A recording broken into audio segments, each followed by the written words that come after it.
नमस्ते, good evening. तो आज हम अपने हाइपरटेंशन की लर्निंग का दूसरा पार्ट हम सीखेंगे कि जिसमें जिसमें हम सीखने वाले हैं कि और कौन सी सिस्टम इन्वॉल्व है हाइपरटेंशन होने के लिए उसकी पैथोफिजियोलॉजी में।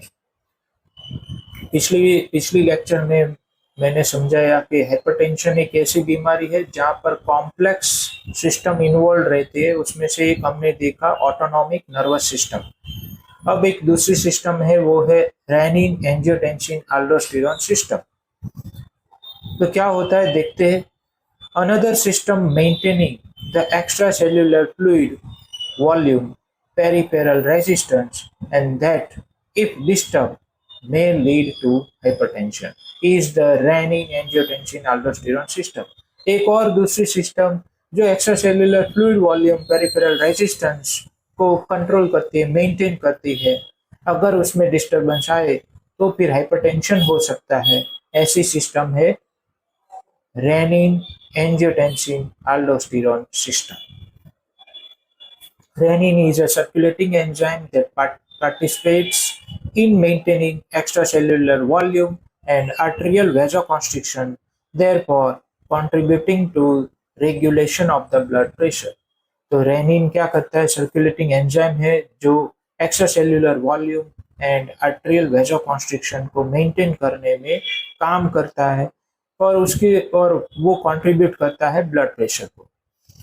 It performs these function by breaking down hydrolyzing and angiotensinogen secreted from the liver into the peptide angiotensin 1। Rennin कैसे ब्लड प्रेशर को रेगुलेट करने में अपना पार्ट कंट्रीब्यूट करता है? तो वो इस तरीके से कि वो ब्रेकिंग डाउन करता है एंजियोटेंसिनोजन का जो लीवर में से सिक्रीट होता है।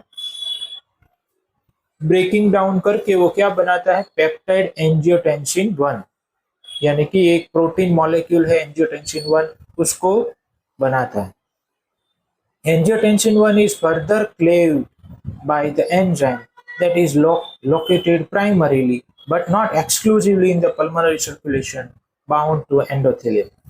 ये प्राइमरीली पल्मोनरी सर्कुलेशन में होता है, लेकिन ऐसा नहीं कि सिर्फ वहाँ ही हो, सब जगह हो सकता है। ऐसा एंजाइम के साथ वो जुड़ जाता है जो एंडोथेलियम के साथ जुड़ी हुई सर्कुलेशन है। That enzyme is angiotensin converting enzyme, और वो एंजाइम है एंजियोटेंसिन कन्वर्टिंग एंजाइम ACE। इसीलिए एलोपैथिक साइंस में दवाइयाँ आती है ACE इनहिबिटर्स, तो वो वहां पर काम करती है कि इस एंजाइम को इनहिबिट करती है, ब्लॉक करती है।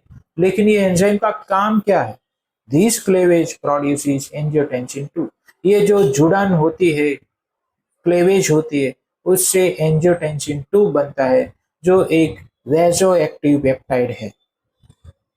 Angiotensin 2 is a potent constrictor of all blood vessels. इस तरीके से वो ACE इनहिबिटर्स दे के एंजियोटेंसिन 2 की प्रोडक्शन को कंट्रोल करते हैं, जिससे वेजो कॉन्स्ट्रिक्शन ना हो, पेरिफेरल रेजिस्टेंस ना हो और ब्लड प्रेशर कंट्रोल में आए। इस तरीके से ये काम करती है ACE इनहिबिटर। एंजियोटेंसिन 2 एक पोटेंट यानी कि शक्तिशाली वेजो कॉन्स्ट्रिक्टर है।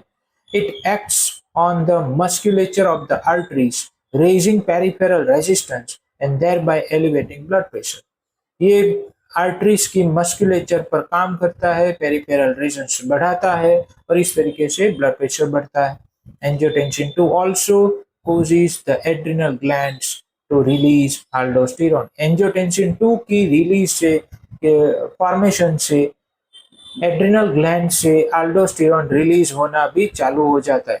ये उसको स्टिमुलेट करता है, which stimulates the epithelial cells of the kidneys to increase reabsorption of salt and water। तो reabsorption of salt and water को अल्डोस्टेरोन बढ़ाता है, उसके एपिथेलियल सेल्स को स्टिमुलेट करता है। अल्डोस्टेरोन किडनी के एपिथेलियल सेल को स्टिमुलेट करता है, जिससे उसकी वाटर और सॉल्ट की रीएब्जॉर्प्शन बढ़ जाती है, leading to raised blood volume and raised blood pressure. तो रेनिन एंजियोटेंसिन अल्डोस्टेरोन सिस्टम दो तरीके से प्रेशर को बढ़ाता है। एक तो एंजियोटेंसिन 2 जो वेजो कॉन्स्ट्रिक्शन करता है, पेरिफेरल रेजिस्टेंस करता है। दूसरा, एंजियोटेंसिन 2 की वजह से अल्डोस्टेरोन सिक्रीट होता है। अल्डोस्टेरोन ब्लड प्रेशर, ब्लड वॉल्यूम बढ़ाता है और इस तरीके से ब्लड प्रेशर बढ़ता है। So elevated renin levels in blood, जिसकी नॉर्मल वैल्यू ब्लड में होती है 1.98 to 2.46 nanogram per ml in the upright position. Upright position यानी कि जब हम स्टैंडिंग पोजीशन में होते हैं, उस स्टैंडिंग पोजीशन में हमारे जो रेनिन लेवल होता है वो इतना होता है, और ये नॉर्मल लेवल इतना रहता है 1.98 टू 2.46। लेकिन ये रेनिन लेवल जब एलिवेटेड हो जाता है, बढ़ जाता है, तो उससे इस तरीके से हाइपरटेंशन आ जाता है, हाइपरटेंशन हो जाता है।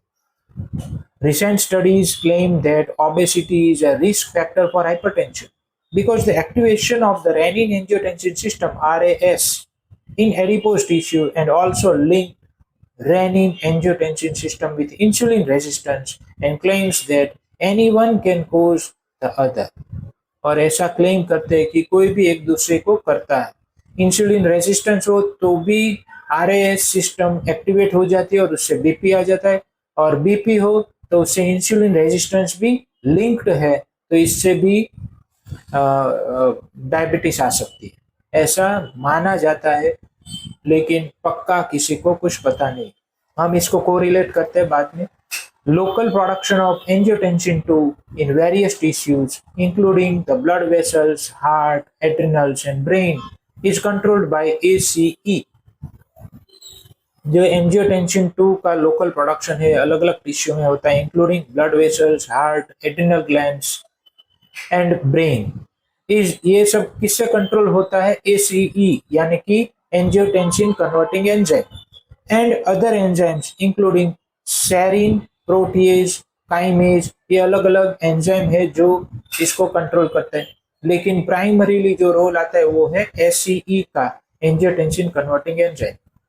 The activity of local renin-angiotensin systems and alternative pathways of angiotensin 2 formation may make an important contribution to remodeling of resistance vessels and the development of target organ damage like left ventricular hypertrophy, congestive heart failure, atherosclerosis, stroke, end-stage kidney disease, myocardial infarction, and arterial aneurysm in hypertensive patients। Hypertensive patients को इस तरीके से angiotensin 2 के formation से अलग अलग veg से वो उसके टारगेट ऑर्गन को अफेक्ट करता है, लेकिन एक्चुअली वो टारगेट ऑर्गन अफेक्ट होते हैं किससे? दवाइयों से, जो उसको सब उस लेवल से सप्रेस करती हो, तो वहां पर उसकी जो एक्शन है वो उसको उस टारगेट ऑर्गन को डैमेज करती है। उसकी अलग अलग फॉर्मेशन है, हम इसको अलग अलग लेवल से हम समझते हैं। रेनिन एंजियोटेंसिन सिस्टम कैसे करती है? सबसे पहला होता है kidneys sense low blood pressure. Kidneys क्या करती है? लो ब्लड प्रेशर को सेंस करती है। अब जैसे ही वो सेंस करेगी कि बीपी लो है, लेकिन ये सेंसेशन उसको कैसे आई? तो वो सेंसेशन आती है फाइट और फ्लाइट में। जब जरूरत होती है ज्यादा प्रेशर से ब्लड को सर्कुलेशन में लाने की जरूरत पड़ती है, तो किडनीज क्या सेंस करती है कि नहीं, उतना नहीं है जितना जो चाहता है, जितना जरूरत है सरवाइव करने के लिए, उतना ज्यादा प्रेशर नहीं है। इसीलिए किडनीज इसको सेंस कर लेती है एज अ लो बीपी और रिलीज करती है रेनिन इनटू द ब्लड। इसीलिए ब्लड में रेनिन की जो सर्कुलेटिंग रेनिन लेवल से वो बढ़ जाता है, क्योंकि लो बीपी है, तो ये फाइट और फ्लाइट में आता है और उसमें रेनिन बढ़ जाता है। रेनिन क्या करता है? Renin causes production of angiotensin 1।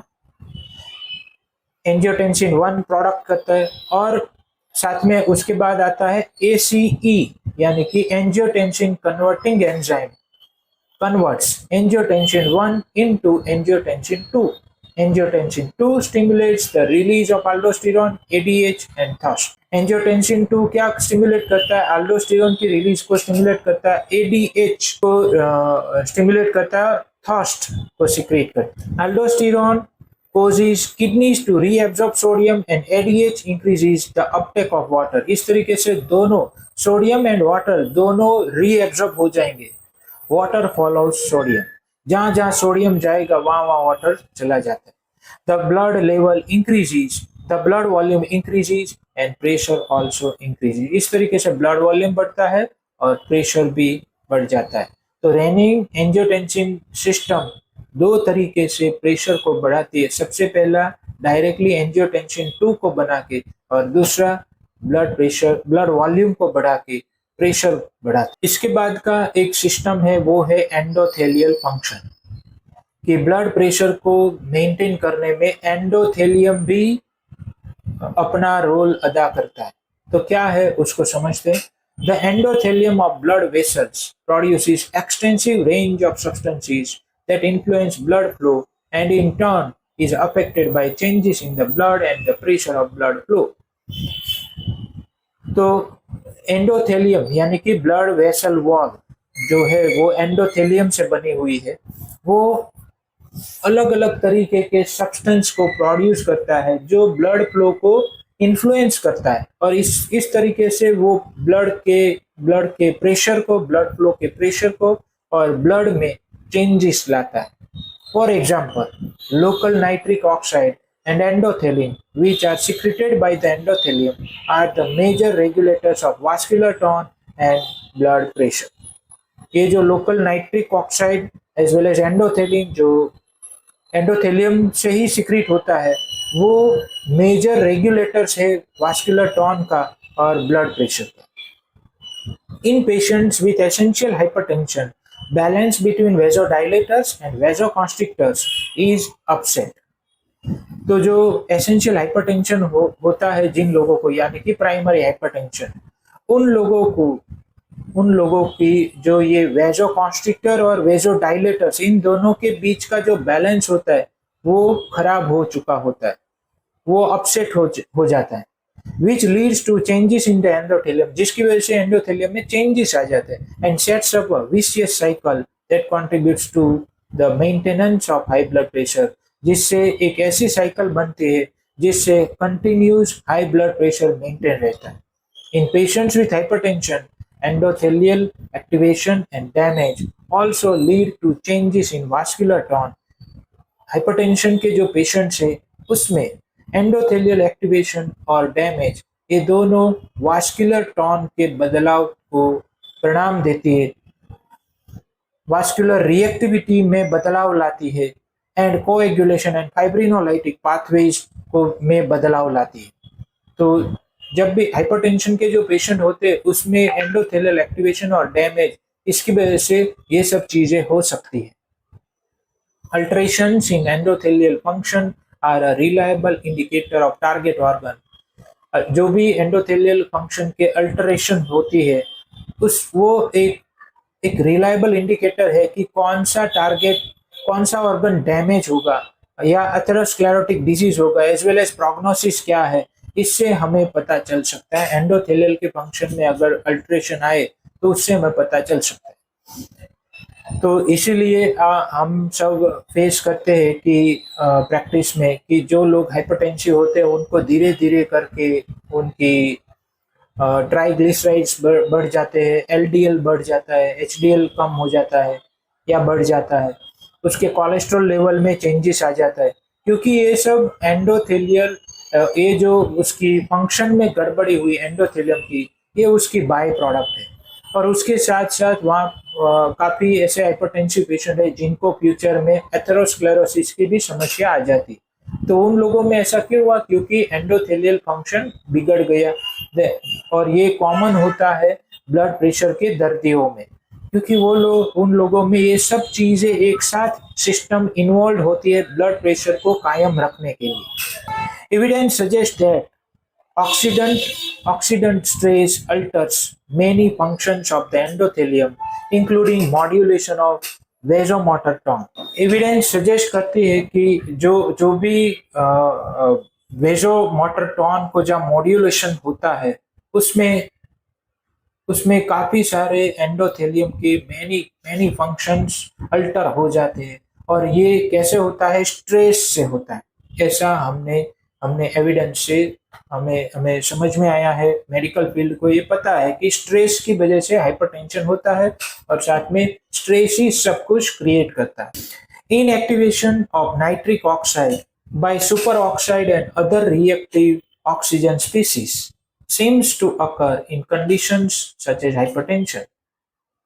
Normally, nitric oxide is an important regulator and mediator of numerous processes in the nervous, immune and cardiovascular systems. जैसा हमने आगे समझा उसी तरीके की बात है, including smooth muscle relaxation, thus resulting in vasodilation of the artery and increasing blood flow.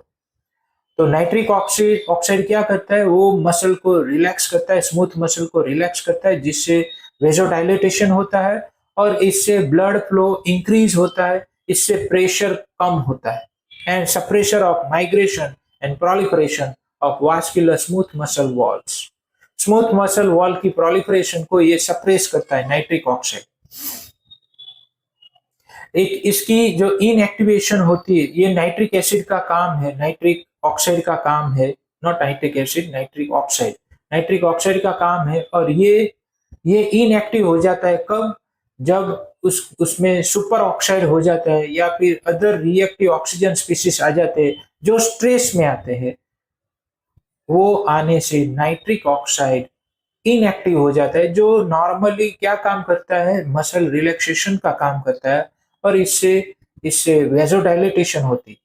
लेकिन जब स्ट्रेस आता है, तब ज्यादा ऑक्सीडेटिव स्ट्रेस आता है, तो उससे ये नाइट्रिक ऑक्साइड की इनएक्टिवेशन हो जाती है और स्ट्रेस रिस्पॉन्स आता है, जिससे दोहरा मार पड़ता है। एक तो वेजोडाइलेटेशन हो नहीं पाता और वेजो कॉन्स्ट्रिक्शन ज्यादा होती है, जिससे हाइपरटेंशन हो जाता है।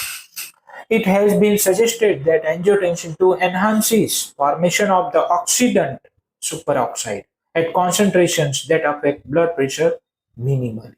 जो और ऐसा सजेशन दिया जा रहा है कि एंजियोटेंसिन 2 वो ऑक्सीडेंट सुपर ऑक्साइड की फॉर्मेशन को एनहांस करता है, जो नाइट्रिक ऑक्साइड को इनएक्टिव करता है, जिससे मिनिमली ब्लड प्रेशर अफेक्ट होता है। तो ये सब कुछ इकट्ठा एक दूसरे को सपोर्ट कर रहे हैं, ताकि पेशेंट की जो बॉडी है उसमें प्रेशर के साथ ब्लड फ्लो करे। अब प्रेशर के साथ ब्लड फ्लो क्यों करना है, क्यों ऐसा बॉडी ने मैकेनिज्म एडप्ट किया हुआ है, हमें ये समझना होगा पेशेंट में से, तब जाके आप पेशेंट की लाइफ को या पेशेंट की डिजीज को सही तरीके से समझ पाएंगे। Endothelin is a potent vasoactive peptide produced by endothelial cells that has both vasoconstrictor and vasodilator properties. Endothelin एक ऐसा vasoactive peptide है जो शक्तिशाली है, एंडोथेलियल सेल से ही क्रिएट होता है, प्रोड्यूस्ड होता है, और ये दोनों चीज अपने अंदर दोनों प्रॉपर्टी रखते हैं, वेजोकॉन्स्ट्रिक्टर एज वेल एज वेजोडाइलेटर की, दोनों की प्रॉपर्टी अपने अंदर रखता है।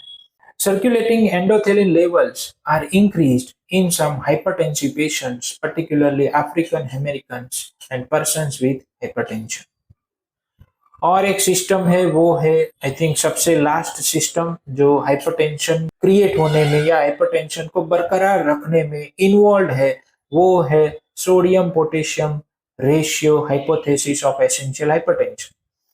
A 2007 review article states that while excessive sodium consumption has long been recognized as contributing to the risk of hypertension, potassium, the main intracellular cation, potassium intracellular रहता है, sodium extracellular level पे रहता है ज्यादा मात्रा में, has usually been viewed as a minor factor in the pathogenesis of hypertension.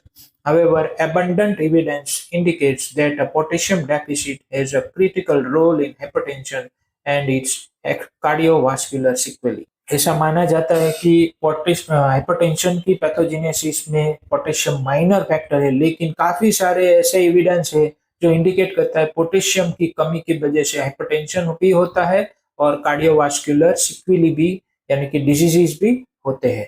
The author's state that modern western high sodium low potassium diets result in corresponding changes in the intracellular concentration of these the two most important cations in animal cells. हमारे हमारे इस animal cells में सबसे ज्यादा जो important कैशंस है वो है सोडियम एंड पोटेशियम। तो ये ऑथर ऐसा समझाते हैं कि जो अभी का जो वेस्टर्न और या फिर मॉडर्न जो खाना आ गया जिसमें हाई सोडियम होता है, लो पोटेशियम होता है, इसकी वजह से ऐसे कॉरेस्पॉन्डिंग चेंजेस हुए कॉन्सेंट्रेशन में और उसकी वजह से हाइपरटेंशन हुआ। This imbalance leads to contraction of vascular smooth muscle, और ये इम्बैलेंस ने कॉन्ट्रैक्शन करवाया, वेजो कॉन्स्ट्रिक्शन करवाया, restricting blood flow and so driving up blood pressure. Authors cite studies which showing that the potassium supplementation is effective in reducing hypertension. Authors ने ये भी दिखाया है कि पोटेशियम सप्लीमेंट देने से भी हाइपरटेंशन कम हो जाता है। Epidemiological support for this hypothesis can be found in a 2014 meta-analysis which states that the sodium to potassium ratio appears to be more strongly associated with blood pressure outcomes than either sodium or potassium alone in hypertensive adult populations. दोनों की साथ में ratio काफी associated है blood pressure के साथ, कोई एक ही इंपॉर्टेंट है ऐसा हम नहीं कह सकते। तो कुल मिला के ये अलग अलग सिस्टम है जो अब तक मेडिकल वर्ल्ड में हमें पता है कि ये सिस्टम इन्वॉल्व है हाइपरटेंशन की पैथोफिजियोलॉजी के पीछे। तो ये हमने जाना।